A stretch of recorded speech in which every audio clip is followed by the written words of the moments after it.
She is the author of Routes of War, The World of Movement in the Confederate South, and War on Record, The Archive and Afterlife of the Civil War, about which she will speak tonight. Her work has won awards from the Southern Historical Association, the Organization of American Historians, the Society for Civil War Historians, and the Society for Authorship, Reading, and Publication. And both of her books were shortlisted for the Lincoln Prize. And in 2024-2025, she is the Joseph Engel Visiting Associate Professor at Harvard University. So let's give Dr. Yael Sternhell a warm welcome. Thank you so much, Kelly, and thank you for the invitation. I love Richmond, always have. Delighted to be speaking here at the American Civil War Museum. It's actually my first visit to this site, but the museum in its previous iteration played an instrumental role in this project. I showed up here in the summer of 2011, right after I had accidentally discovered the records that would form the backbone of this book at the National Archives, and immediately went to see who else, if not John Koski, the archivist of the Museum of the Confederacy. Told him about my findings, and he was as excited as I was, incredibly encouraging, but more than anything else, incredibly helpful in locating supplemental materials from the collection from under his charge. So I'm very grateful to you, John, and to the staff at the museum for everything you've done to help me bring that initial discovery to fruition. I'm also delighted to speak here today since this setting, a museum where so much thought has been put into commemorating, explaining, making sense of the Civil War for a 21st century audience, obviates a lengthy explanation of why Civil War memory matters, or how the collective remembrance of the conflict factors in the nation's political life. And in many ways, the question at the core of my study might be seen as underlying the question of how we remember the Civil War. What I am asking is how we have come to know what we know about the Civil War. How has the body of evidence historians use to write Civil War history come into being? And how has it shaped our ideas of the war, the stories we tell about the war, the education we offer to our students, to museum goers, et cetera, et cetera. And now, we often call this body of knowledge the archive, which has become an incredibly popular, maybe too popular term in academia, you know, the kind of annoying way that academics sometimes do things. But the archive is an abstract term, which usually means everything we know or can know about a certain topic.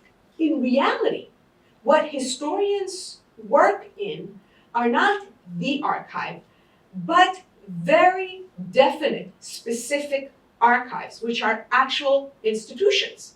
And these institutions, like all institutions, are shaped by politics, by policies, by personalities.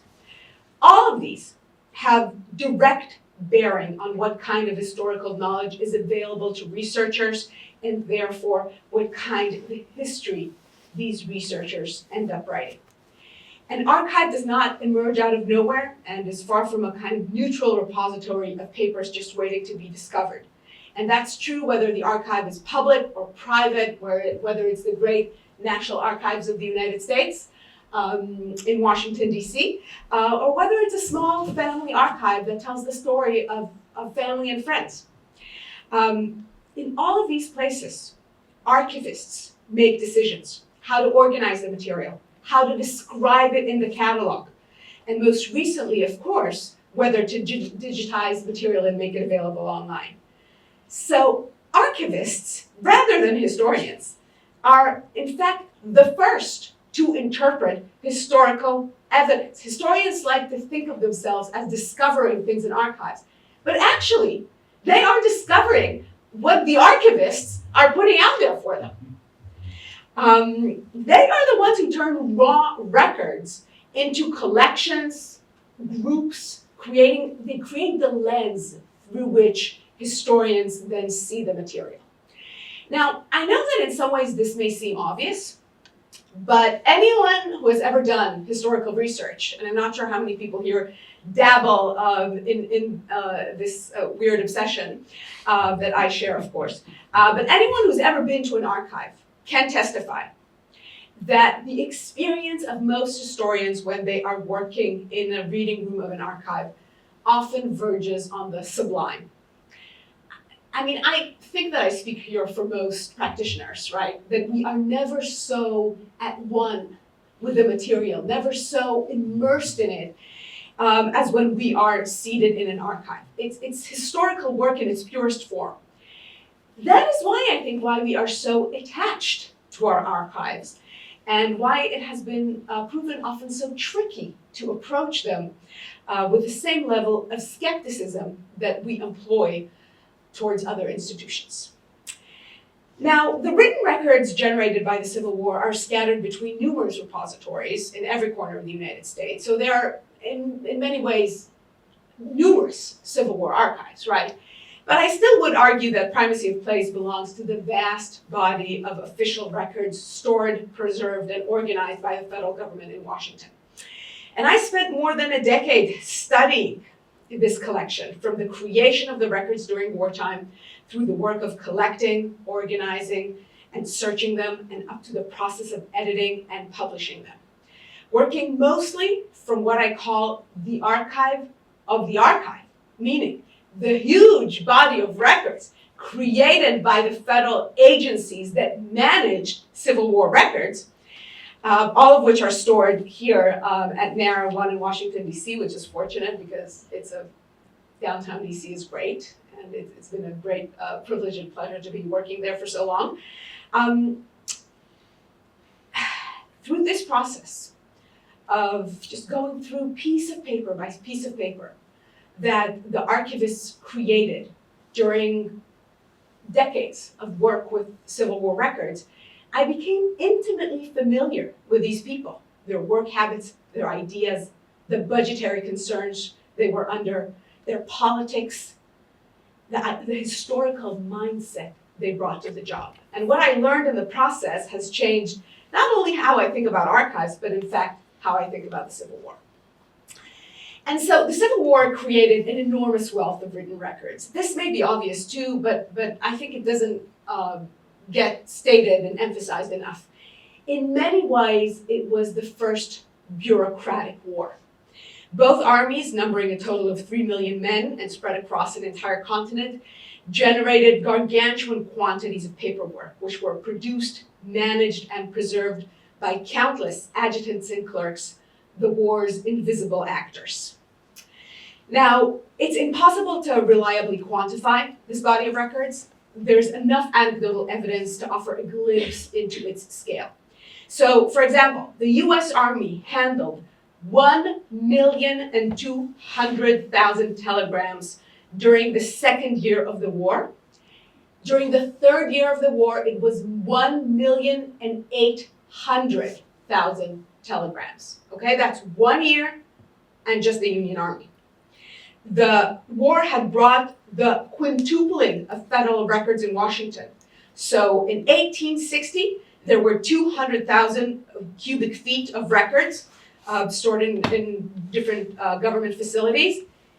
By the mid-1870s, it was 1 million cubic feet. So between 1776 and 1860, the federal government had accumulated 200,000 cubic feet of material, and then in 1 decade, it quintuples into 1 million. Written records, in short, are as essential to understanding the Civil War as are guns and men. Now, this vast body of records was never coherent or centralized or properly organized. On both sides of the conflict, some officers and headquarters followed record-keeping protocols religiously, while others ignored them completely. Records were stored usually pell-mell in tents, headquarters, and bureaus across the United States and Confederate states, and were subject to every vicissitude of war. Records, even when created and kept, were habitually lost, burnt, moved, lost, drowned in mud, you name it, it happened. At the end of the war, the government instructed officers of every rank to ship their papers to the Adjutant General's office in Washington. Now, as usual, some obeyed the order, others, again, ignored it completely and took the records home. Confederate records obviously were in complete disarray. Many records were lost during the final weeks of the war when armies were retreating. Others were burnt during the Great Fire in Richmond in April 1865, and it's kind of a weird pleasure to show what is, I think, one of the most beautiful and haunting photographs of the Civil War in this setting. The records that did end up in Washington would play an important role in the political remaking of the United States and would serve a set of diverse and sometimes conflicting political goals as the United States contended with the people who used to be its enemies and were now back again its fellow countrymen. For decades after the war, records collected in the South would provide legal fodder against Southerners demanding reparations for property lost during the war or seeking federal office. Ultimately, as they will see, they also served as a means for bringing former officers on both sides closer together and paving the way for sectional reconciliation. Now, what about the records of the United States Army? In the mid-19th century, the United States did not have a national archive open to historical research. Unlike France, which threw open the doors of its National Archive in 1792, or Britain, which had established the Public Records Office in 1838, the archiving of federal records was an exercise in chaos. Records were strewn all over Washington, often in no particular order, and were in constant danger of being lost to fire, flood, rodents, or thieves. The scattering of the records and the absence of a national archive also meant that in the early years after the war, the records were kept hidden from the public. Now, for the countless veterans who were working on their unit and campaign histories in the wake of the war, this was a maddening experience. Even well-connected celebrity generals were frustrated at the government's refusal to make public official records and demanded that it take action. These are the records, one image from the 1930s, so you can see how just incredibly unsystematic the archiving is. William T. Sherman, which appears in the next slide, starts his memoirs by saying that no satisfactory history of the war has been published, nor should any be attempted until the government has published and placed within the reach of students the abundant materials that are buried in the War Department at Washington. Yet by that point, perhaps unbeknownst to Sherman, the pressure by veterans to access the records had borne fruit, and the federal government was indeed making initial steps to publish a selection of archival records from the Civil War. In May 1874, Congress allocated $15,000 in an amendment to a sundry civil expenses bill, no big deal, to begin the publication of the official records of the War of the Rebellion, both of the Union and of the Confederate Armies. Considering the task at hand, this was a minuscule sum of money, but it was enough to set the process in motion. As might have been expected from a still Republican-dominated Congress less than a decade after the Civil War, the project's official title was determined as The War of the Rebellion, a compilation of the official records of the Union and Confederate Armies. And this was, as John could also tell us, no doubt a jab at ex-Confederates, which in 1874 were as insistent as ever that secession was a righteous attempt at independence rather than an illegal insurrection against the national government. And so with this congressional act, the federal government had made a choice. It would not create a brick and mortar archive of Civil War records. Instead, it would create an edited compilation, a portable archive, if you will. The collection, copies of which would end up in every corner of the country and be available not just to researchers with the resources to travel to Washington, but to anyone with access to a local, state, or county library. This collection would attain a position of unmatched popularity and authority among historians. The official records, or as they are known by their nickname, OR, and how many collections of records even have a nickname, right? The OR, and this can safely be said about historians working in 2024, as it can be said about historians working at any earlier point in time. These records are used by virtually any scholar writing about the Civil War. And I don't mean just military historians. For example, it is virtually impossible to imagine the history of emancipation without the official records. The records in these volumes are absolutely essential to the picture that historians have been able to put together about how slavery collapsed in the South. Okay, so what's in the volumes? Now, for those of you who have not had the chance or the pleasure to work with the source, just a couple of words of explanation. The compilation consists of 128 volumes, numbering roughly 1,000 pages each, and divided into 4 series, the largest and best used of which is the first series, which numbers 80 volumes and covers active operations, meaning covers battles and everything in between. And that's, when historians speak about the OR, they usually speak about, in fact, Series 1, right? Now, the documents filling these pages are printed copies of the records produced by both armies, and let's switch to the next slide and look at the page. So as you can see, it's very clean, very concise, no commentary, very few footnotes, only when it's absolutely essential. The documents just follow each other chronologically and temporally. So meaning each volume covers a particular place at a particular time. So for example, volume 2 of the first series covers operations in Maryland, Pennsylvania, Virginia, and West Virginia between the dates April 16 to July 31st, 1861. Union records appear first, followed by Confederate records. And when you start reading these documents, especially right after a few minutes, you're kind of traveling in time, right? You're there. You're in the war. You're introduced to hundreds, if not thousands, of Civil War commanders in their words with their signatures. The text is uninterrupted, and you, the reader, can just sink in. I mean, it really is kind of an experience of being transported in time. It gives the reader a sense that these documents were brought together by some invisible hand and are just here for us. And yet, of course, nothing could be further from the truth.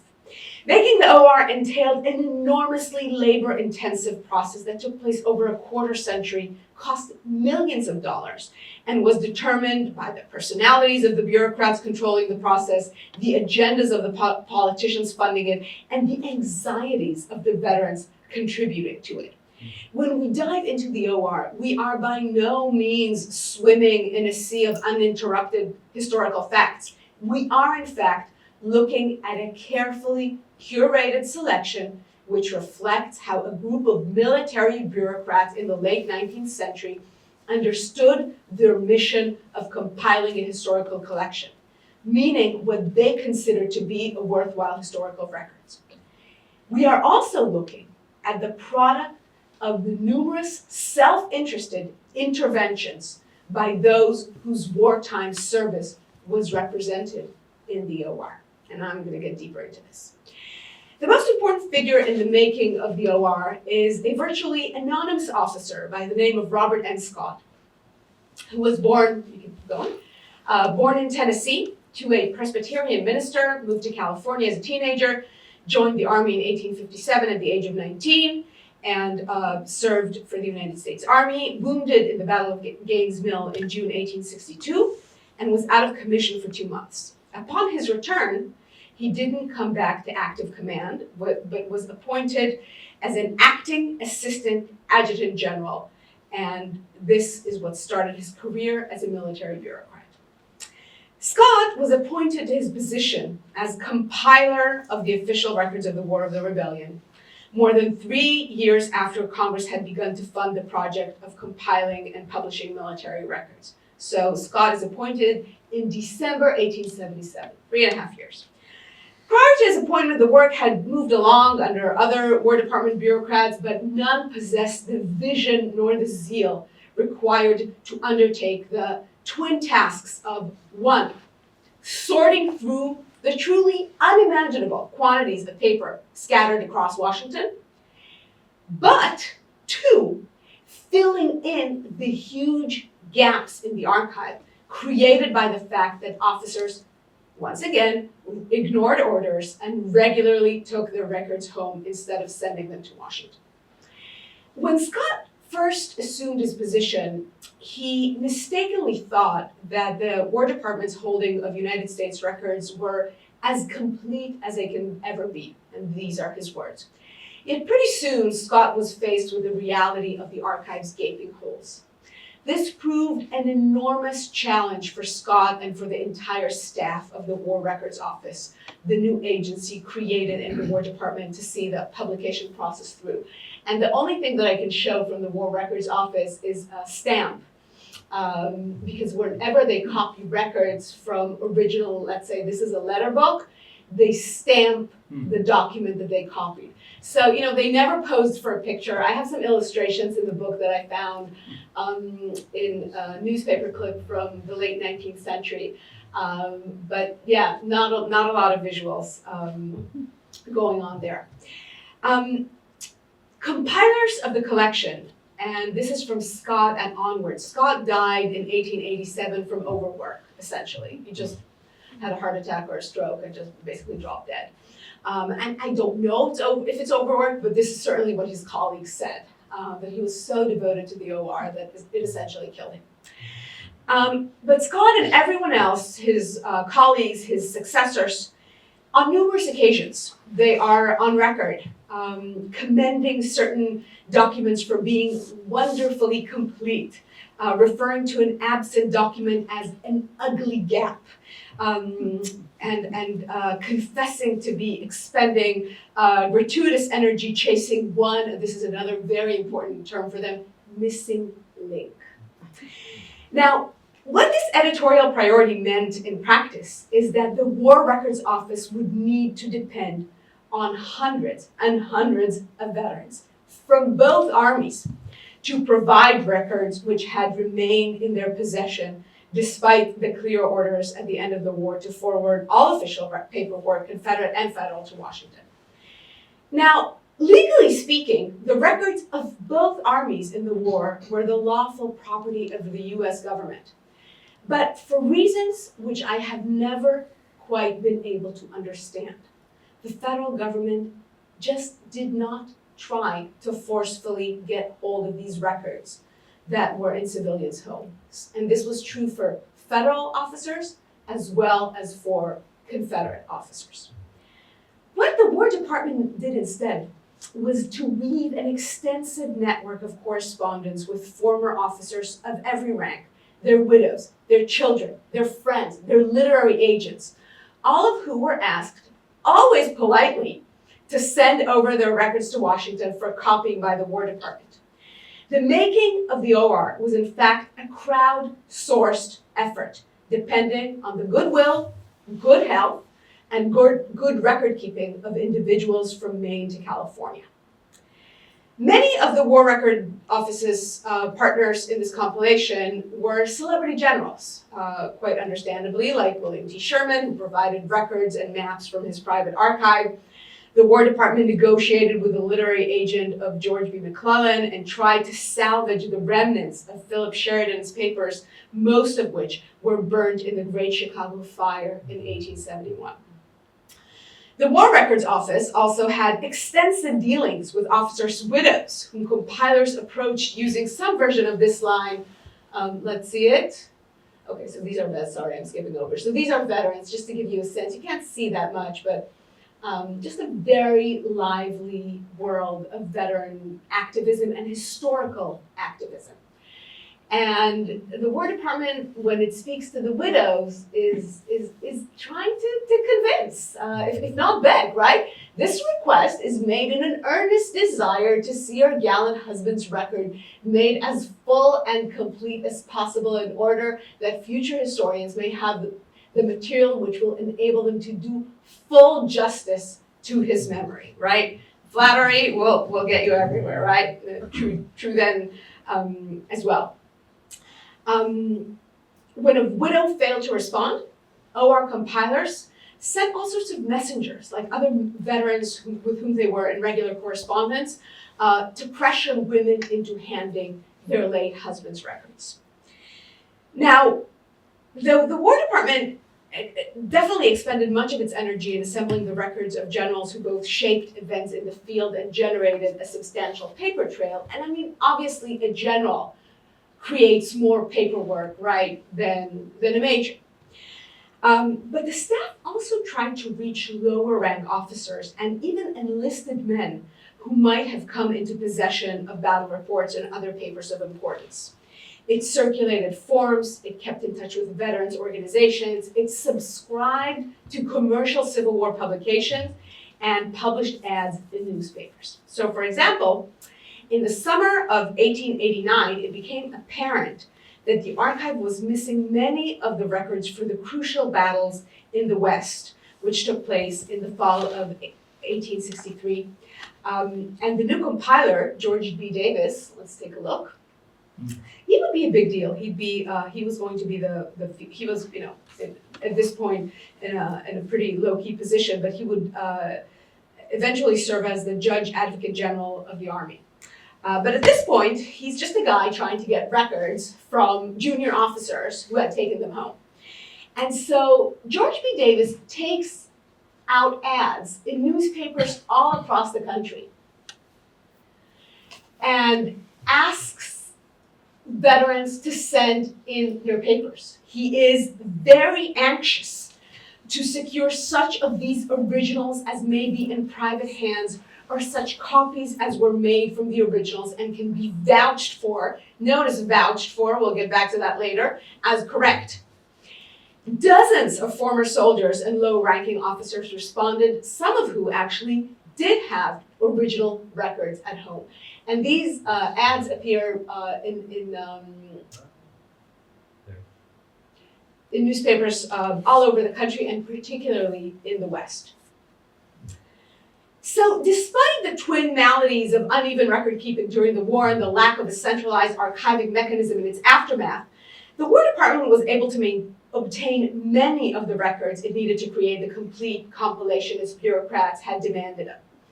Aside from providing the raw material from which the OR would be compiled, it's important to stress that the same men who were sending in records were also performing a host of other crucial services in the compilation process, like verifying the veracity of records selected for publication. They needed them to clear misunderstandings. They needed them for fact-checking. So it's any question that you can think of. Which Pennsylvania regiments fought under a particular officer at Gettysburg? Was a certain dispatch by a certain general sent during the Battle of Fredericksburg or the Battle of Chancellorsville? Where were the keys for the ciphers used in the telegrams transmitted between the War Department and the Army of the Potomac? The War Department literally had no way to answer these questions unless veterans collaborated and helped it out. But, of course, this close relationship and the dependence that the War Department developed meant that it was handing considerable control over the compilation to veterans and their family members, virtually all of who had considerable stakes in what would become public knowledge about the Civil War. And this was bound to have some effect on the finished product we all use. So as soon as Scott took office in 1877, he set the rules for what constituted a publishable record. It had to be contemporaneous, meaning having been created during the war. Second, he tried to establish a fixed definition for the term official, which he designated as all communications designed to influence official action or having that effect as official documents.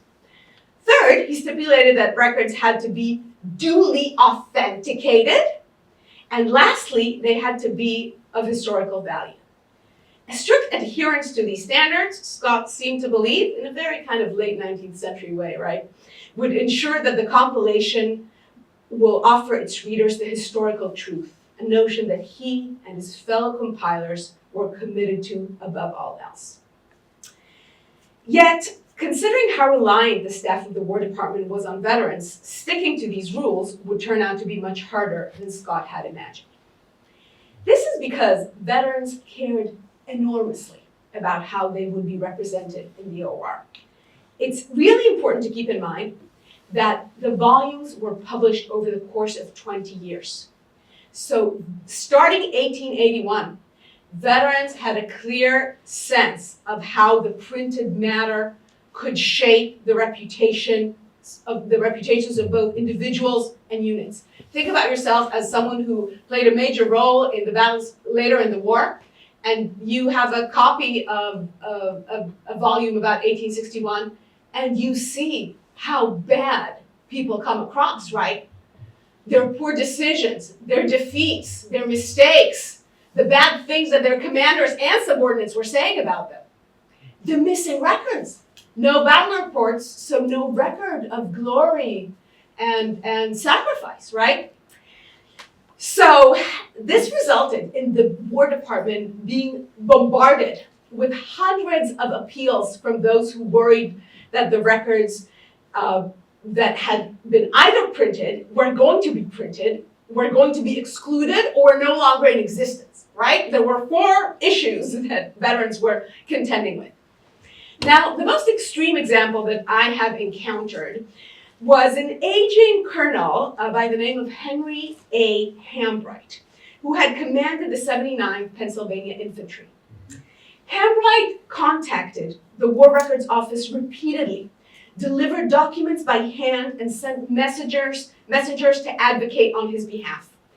What he was fearing was that the tone of a certain dispatch from Sherman reflected badly on his character, though the compiler then in charge, George B. Davis, did not even understand which document Hambright was worried about.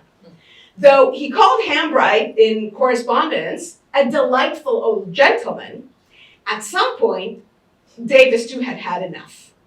And he was complaining, as you can see, to another correspondent. He came to see me about it nearly 2 years ago and left me with some documents received, I think, from General Thomas, which were calculated to reply to or neutralize the effect of the messages of which he complained.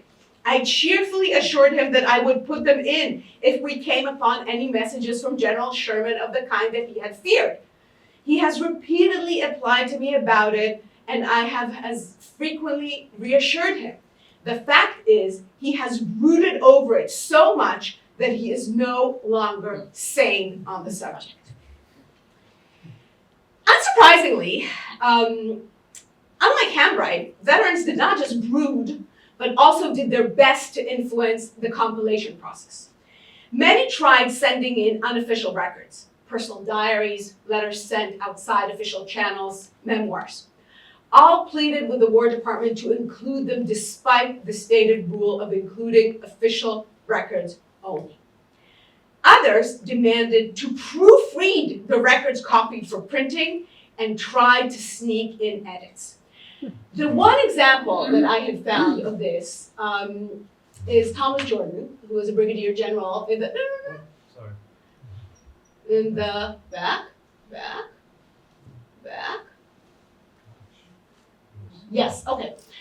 So this is Thomas Jordan. Somehow he learns, he's in New York, like a lot of ex-Confederates, and he learns that a volume with his correspondence is in the final pages of proofreading and is about to appear in print. And he demands to do proofreading of the printed text, arguing that his handwriting is illegible and that he doesn't trust the War Department to have deciphered it appropriately. And for some reason, he gets an okay. and he gets the galleys, and then has, as you can see, all sorts of comments about these galleys, including some changes that he tries to put in, which are very subtle but meaningful, and that are meant to put let's say, a shine on some of his actions in the war. And I get into it more deeply in the book. Now, this is the only example I have. I don't know why it's the only one, whether he was the only one who got away with it, whether he was the only one whose records of the proofreading have been preserved. I just don't know, but it's there. Now, what's more surprising, perhaps, is that though the staff of the War Department was fully aware of veterans' vested interest in the compilation, it still ceded control over certain aspects of the process to the same people who were fretting over their representation in the volumes. While the department supposedly accepted for publication only original records, in fact, veterans were not required to send in originals, but could make their own copies as long as they attached a statement testifying to the authenticity of the original. They did not have to notarize the documents or provide any kind of confirmation that the document that they were sending was indeed an exact transcript of the original. All they had to do was promise that it was. Now, contemporaneous is also sketchier than it seems. Officers often wrote their battle reports months or years after events had taken place and their consequences had become apparent.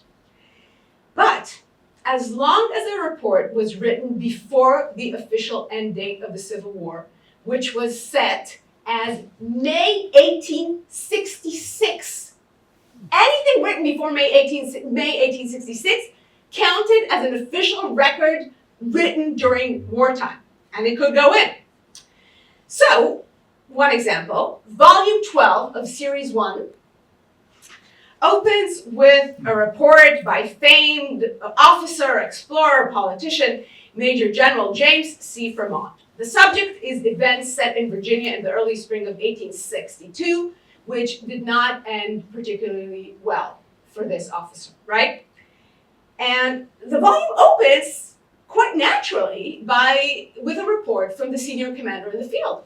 But when was this report written, actually? It's December 30, 1865. And this is included in the OR as contemporaneous. And Fremont admits to the fact that he is writing this report now and that he has no records on which to base it. So he's basically making up a narrative, and it's in the OR. At times, when the War Department was going to publish records that had previously appeared in private publications like Rebellion Record, which I assume many of the folks here are familiar with, it gave officers permission to vet wartime records and to make corrections. Now, this left considerable leeway. In one instance, when 3 officers were asked to verify reports that had appeared in the Rebellion Record, meaning the War Department was sending them a message saying, this is your report from the Rebellion Record as printed, do you confirm? And one sent back a letter, a document that he had written, and admitted that he had made a few corrections on the copy sent him, and thus signed accepts the report. Okay. So it's obvious that despite its alleged adherence to the rules, the more illustrious Civil War veteran, the more willing the War Records Office was to bend the rules. So, for example, compilers actively solicited personal letters written by Ulysses S. Grant to his then friend, the Illinois Congressman Elihu Washburne, though they were not official records per se. When compiling the Gettysburg volumes, which were the War Department knew that the Gettysburg volumes were going to be a hit, and that they had to make a special effort with the Gettysburg volume because everyone will want to read them. So when it came to these coveted volumes, the staff did something which they called, and this is a direct quote, built something up from letters and dispatches in order to replace a report that had gone missing and never clarified what build something up had meant. I would argue, in fact, that in some ways, as sort of outrageous as all of these seem, the greatest leverage that the War Department gave officers in the making of the OR was simply in allowing them to decide which records they wanted to make public. In essence, when you think about it, every submission of records by a veteran or a family member was a voluntary act, which left substantial room for decision-making on their part. For example, one widow who proved immune to War Department pleading was Elizabeth B. Custer, the devoted widow of George Armstrong Custer, who claimed she was so anxious to aid anyone who writes of my husband. But she was unable to help since she had left the records, so she claimed, in Michigan and had no access to them. Now, where was she? Libby Custer was living in New York City, where she was devoting her life to the memory of her husband. She was making a living as a writer and mounting a very successful public relations campaign to immortalize General Custer. I am overwhelmed with work. I have promised, she apologized and kept the records. At times, the license to send whatever one wanted was made explicit. Senior commanders, again in particular, seemed to enjoy this privilege. This is Scott again to Fremont. I will be glad to see any official documents that you may desire to have published in the compilation under my charge. When Scott wrote his former commander, George B. McClellan, he wrote in a tone truly becoming a subordinate. If there is any correspondence in your possession, strictly official, or that influenced your official action, not already furnished in your report on the Army of the Potomac, and that you would desire to have placed among the war records, I will gladly receive it. Now, amazingly, the privilege of sending whichever documents one preferred was also granted to the leaders of the Confederacy, who were essential partners in the compilation process. The federal government's archival holdings of Confederate records were markedly smaller compared to the Union side, for all the obvious reasons, which forced the government to forge a close relationship with ex-Confederates who helped the War Records Office locate many of the records it was missing for the compilation. Now, the emergence of this collaboration is obviously a fascinating and a profoundly meaningful process, which I devote an entire chapter to. It involved hiring an ex-Confederate general who served as the War Department's agent for the collection of Confederate records and was de facto a representative of ex-Confederates in the War Department. It also involved forging strong relationships with some of the fiercest lost cause advocates, the men leading the Southern Historical Society, the Virginia Historical Society, the New Orleans Historical Society. For our purposes here, I will offer only one example with which I will conclude. Jefferson Davis, who else, was approached with the same deferential tone and received the same leeway when he was asked to submit some records that the government was missing.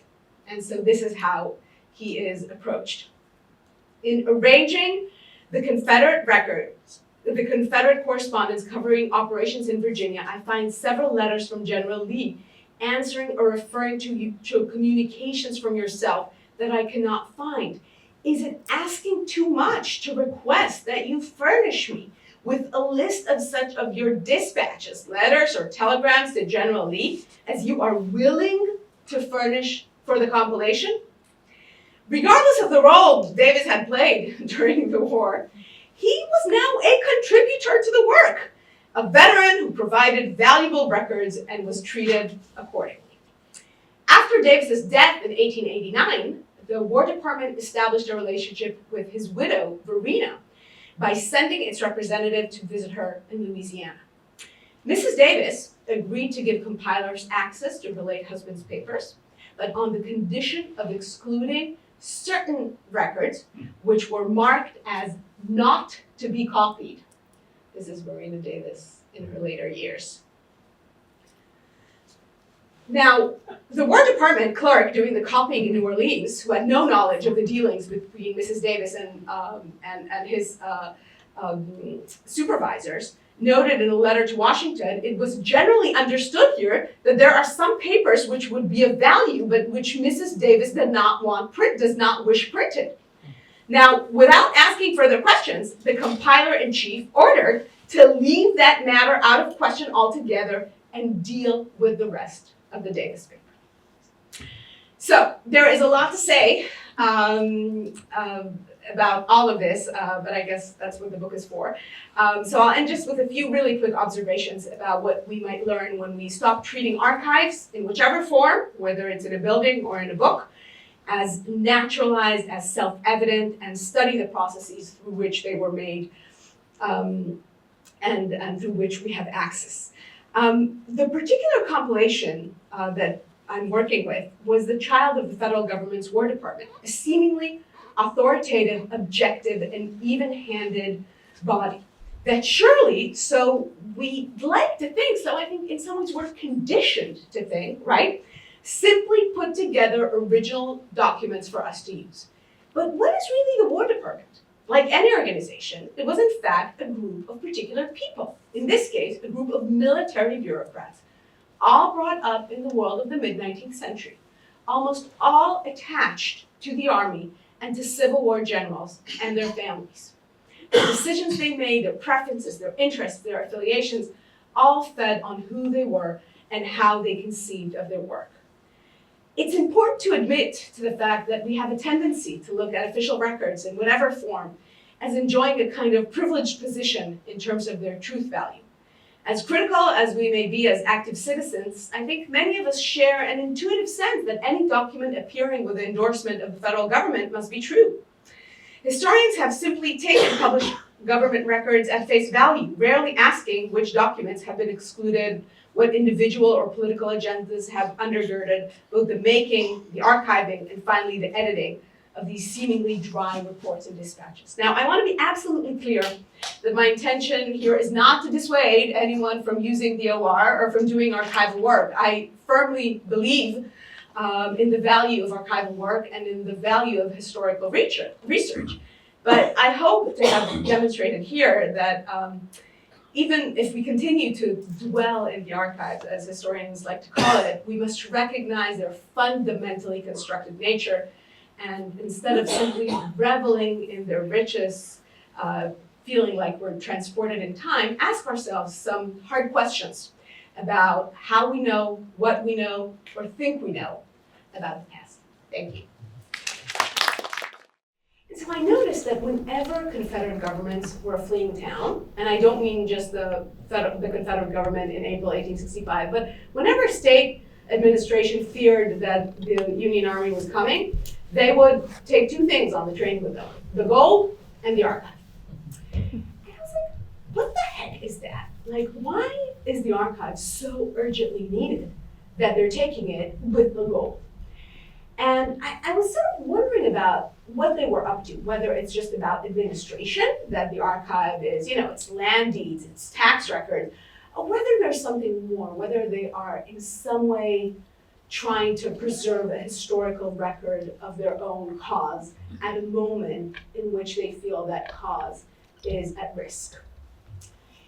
And so I kind of, it was the summer of 2011, I was just finishing up my first book. I went to the National Archives in DC and kind of started poking around and was interested in what happens to Confederate records immediately after the war. Like how the archive falls apart on the road and what that can teach us about what the Confederate government wanted to take with it or not. And it was really a chance conversation with an archivist at NARA. Now, those of you who've been to NARA know that they are not very talkative folk, right? I mean, man, like, after years there, they still, they remember that I had an unusual name, but they didn't know what it was. And I spent, but it really was that chance conversation with an archivist who said, I showed her a footnote from an old article from the 1930s that had something to do with this question of the Confederate government, the Confederate archive on the road. And she was like, you may want to look at other papers in that collection. And then I looked at that collection and I just immediately realized that it's a gold mine, that there was an entire history there of the federal government's dealings with ex-Confederates on the question of records, and that story has not been told. And it took a long time. I mean, I was at work on this project for more than a decade because I really went over these records one by one. And through that process, I really did develop an interest in archiving, in the archive, and archivists. I came to this as a pretty traditional cultural historian of the Civil War and kind of emerged as a historian of archives. And I now actually advise theses and dissertations on other archives that are not even in the US. Because the theory behind it, like the idea that you can't just walk into an archive like an idiot, and be like, oh wow, all these records, how wonderful. But that you have to ask some questions. What are these records doing here? Who put them here? Yeah. What's not here, right? So, yeah. You make an interesting point in the book about this very question, about the British official history of World War I and how historians consult the official history as sort of the baseline of what happened, yet in reality that's a constructed history in its own Right. right. So I'm so glad you bring that up, and obviously, if you worked with Jay Winter, then this is something that's you know much more about this than I do. But the British have their own history of World War I, which has been, I want to say, conclusively proven as not completely false, but largely false, right? Or has that been debunked too? No, it's semi-fictitious is how I might. Okay, Yeah. semi-fictitious. So, we're in better shape with the OR. We're in much better shape. I mean, the things that happened in the British Public Records Office are truly astonishing with how they were manipulating the World War I records. In that way, the OR seems almost like a very, righteous and honest effort, which I think it was. But even when it's righteous and honest, it's still constructed, it's still manipulated. There's a lot of politics, both small p and large p, or uppercase and lowercase p going on, and that's, I think, kind of important to realize. Again, not in a way to undermine, you can easily kind of get lost in the uncertainty of it, right? And say, well, how can I know anything about the past? And that's not where I'm going. I, remain deeply committed to archival research. But you gotta be more skeptical. I absolutely agree.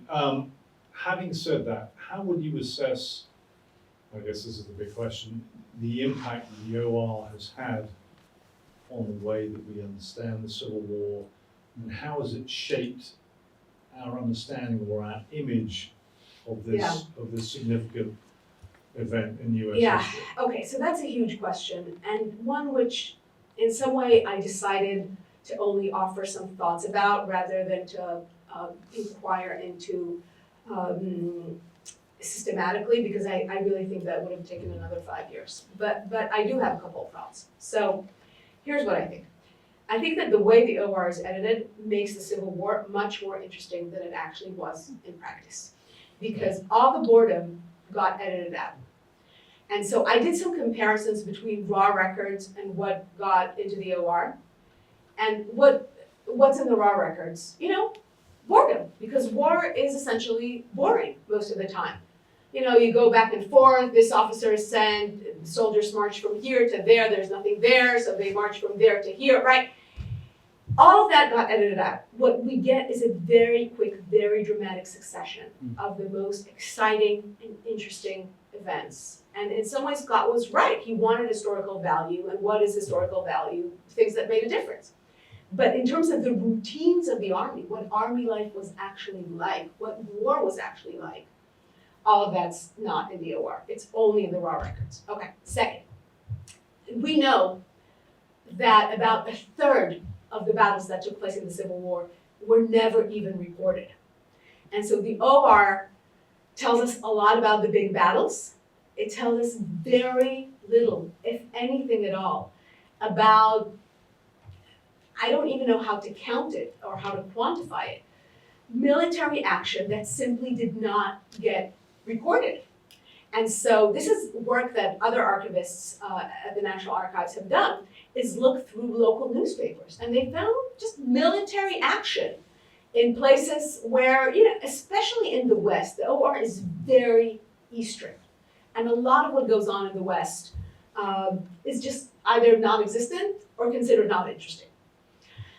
And then there's the whole thing with civilians. And I was able to recover, and that's again in the book, some pretty remarkable examples of official documents that exist in the raw records at the National Archives about the relationship between the government and civilians, which was not under Scott's mandate, right? But there are just incredible things there, including I found a direct reference to an act of rape. And those of us who study the Civil War know how rare the use of the word rape is in any records from the Civil War, official and non-official. And it's there. And for Scott, that was not historically valuable, It's not what he was looking for. It's not how he was thinking as a military bureaucrat in the late 19th century, but it's in the raw records. So there is a world of Civil War history that is in some ways more boring, but boredom is important, and in some ways more interesting, especially to us as 21st century consumers of history who want more than battlefields or want to know more about the world around the battlefields. And that does not exist in the OR. So it's a much richer world, and the federal and the armies were doing much more than fighting. Armies had these interactions, these entire facets of their existence that just do not get recorded. Even the War Department, there's stories that are just unbelievable about people barging into the War Department and yelling at the clerks because their slaves had been confiscated. It's fascinating, and it's not in the OR. Like, why would it be? Excellent. Questions from the audience? Yes, sir. I think of Lost Cause, I think of Jubal Early. How much correspondence did you find? Oh with my Jubal God. Early? They love Jubal Early. Oh my God, because Jubal Early has records, right? Jubal Early famously lives in a small room full of records. And he starts freelancing for the War Department just like everyone else. And they want to curry favor with him so badly that they actually send in people personally. They don't stop at correspondence. He gets house visits by War Department officials to ask him for his records. So absolutely. Yes, sir. I was really fascinated by the whole idea of the initial impetus for compiling the records was to get basically dirt on the Confederate high-level government Yes. to implicate them in Lincoln's assassination. But then as time went on, it switched to the very mundane details of verifying Confederate, applications for reparations or so on. So are those some of the raw records that you're talking about that was never made? Yeah, so the first part of the book actually is pre-OR. It's about the first years of these records from their making. There's a big fat chapter about Confederate records in federal hands and how the federal government tries to use Confederate records against ex-Confederates. And they do start by collecting these records in hopes that they would find the smoking gun that would prove that the leadership of the Confederacy was directly involved in Lincoln's assassination. That is the main motivation for the project of collecting Confederate records in the field. And they can't find it. It's just not there. And then something else happens, which I also didn't mention at all, but is again part of the book, is that Congress sets up claims commissions. And the federal government is bombarded by 20,000 claims for lost property during the war. And then the archive is repurposed entirely. They forget about Jefferson Davis. They don't care anymore. What they care about is finding evidence that a British company that is suing the federal government for $5 million of lost cotton had traded with the Confederacy and is thus not owed reparations or compensation. And that's what the archive office does, the repository where the Confederate records are, which is separate from Union records, for 10 years, at least. There's still claims in the pipelines in the 1880s, but between 1870 and 1880, the Confederate records saved the federal government an untold sum of money. And so, some of these claims are for $100 for a mule that a Union soldier took, and some, again, are for millions. And basically every time a claimant comes along, then what the clerks working in this office have to do is try to establish that this claimant, in fact, was disloyal, because only the people who are loyal can get reparations, right? And so they just go over, it's insane work, because, it's this one guy, and then they have to go through all the records to find out this one guy. And it's nuts. They compare signatures. They develop this expertise in finding people who claim that they were loyal all the way through, never even thought about the Confederacy. And then to find these two people trading with the Confederate government, flowered. So yeah, absolutely. And then it becomes a historical repository. But the Confederate, the records of the Confederacy, I call it a national archive for a nation that doesn't exist, have a really interesting life as a kind of legal weapon vis-a-vis the South. And is there any way, it's probably impossible to answer, is there any way to estimate how much of the records are missing? Like, what we have is a quarter of what should be there? We know which Confederate bureaus lost everything. So we know that, for example, the Confederate Bureau for Indian Affairs lost everything. The Confederate Navy. We know which offices were burned in the fire. And there was almost nothing left. And things start to kind of emerge, because this person had taken some files home. I don't know how to quantify. I don't know anyone who does. Maybe John can speak to that. I don't know about quantification, but certainly they're strewn all over, as you said earlier. The prison records are all but destroyed. Yeah. Very, very more Navy than there are prison records. Yeah, on the Confederate side. Confederate side. But for the prison records, they had, there were, at least for prisoner exchange, there were copies on the Union side. But yeah, the prison records are also non-existent. If they weren't kept to begin with in some ways, right? That's also unclear. It's also a big question. Which records were never created and which were created and were lost? A couple of questions. One is, I had forgotten about the records kept in order to verify the claims.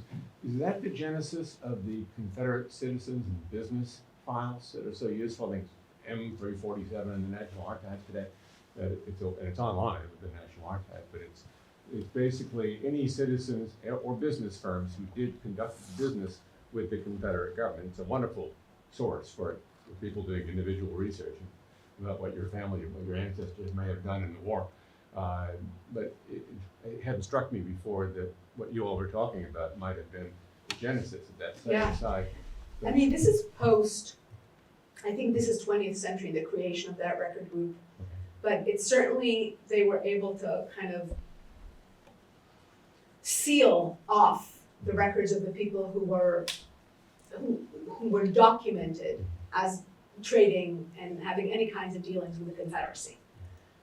When that record group was created, not in the 19th century, not during the time that I covered, I'm almost certain of that. By the way, all of the claims are on Fold 3 and are really easily accessible. It's a fantastic source. Also going to plug for you with the lecture you gave 7 years ago from the museum, still lives on the internet.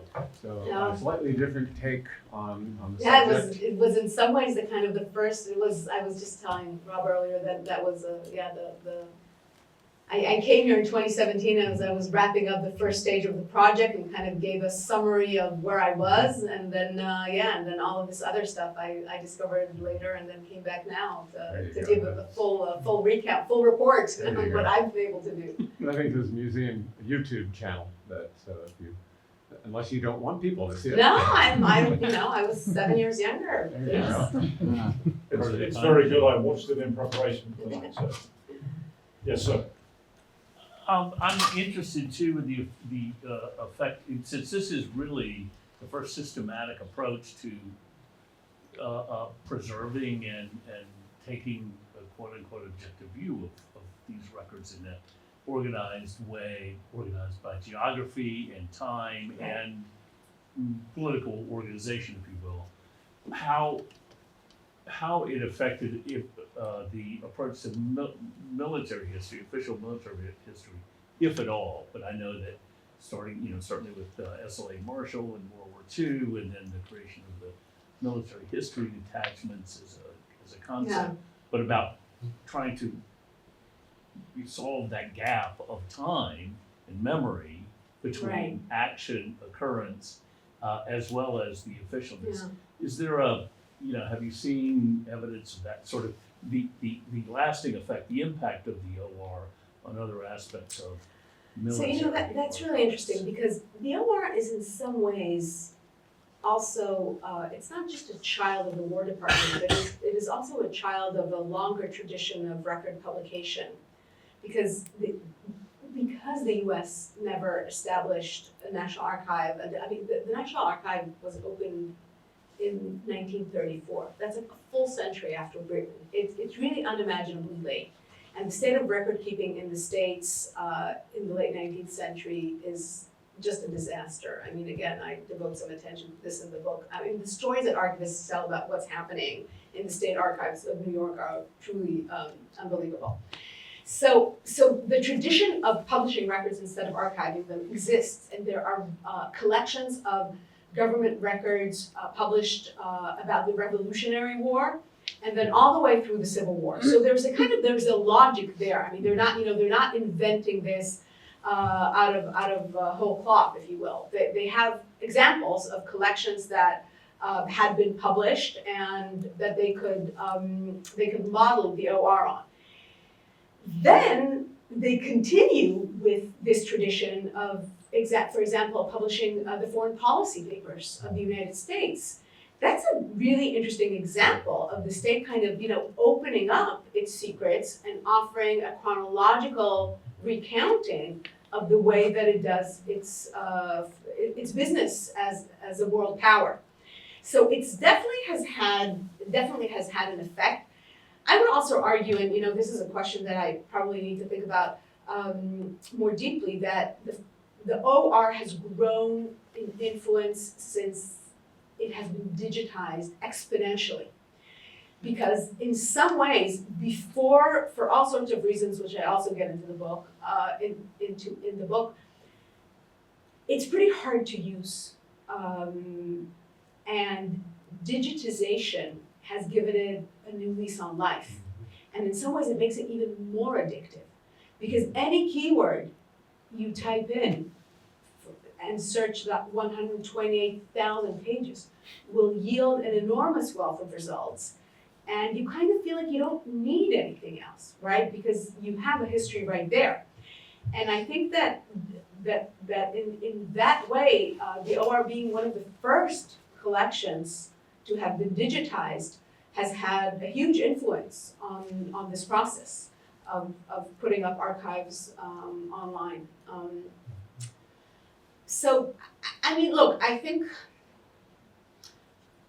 historians generally, they take it for granted that they can use the OR for military records. I think that for private collections, historians know that they have to go into the brick and mortar building, that there is no substitute. I think that for state records, and that kind of goes back to the allure of the, of the official record, because the state puts it out, then everything the state puts out, from Revolutionary War records through the OR and ending with the foreign policy the forest, that's the acronym, has had, in every way, a huge effect on every group of scholars working on the respective subjects. We have time for one more question, if there is one more question out there. No more questions? Who comes Yes. off?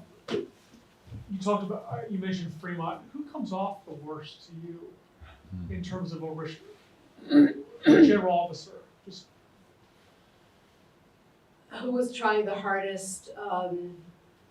I would think it's McClellan, but that's just my bias. That's a good question. McClellan dies early, right? So it's, you know what, in some ways, it's sometimes the children. Or, oh my God, there's the whole issue of trying to make money off records. So you know who's the worst? It's Albert Sidney Johnston's son. He's the worst. Interesting. Because he sells his records to the federal government, which it's not supposed to pay for, but he convinces them to pay for it.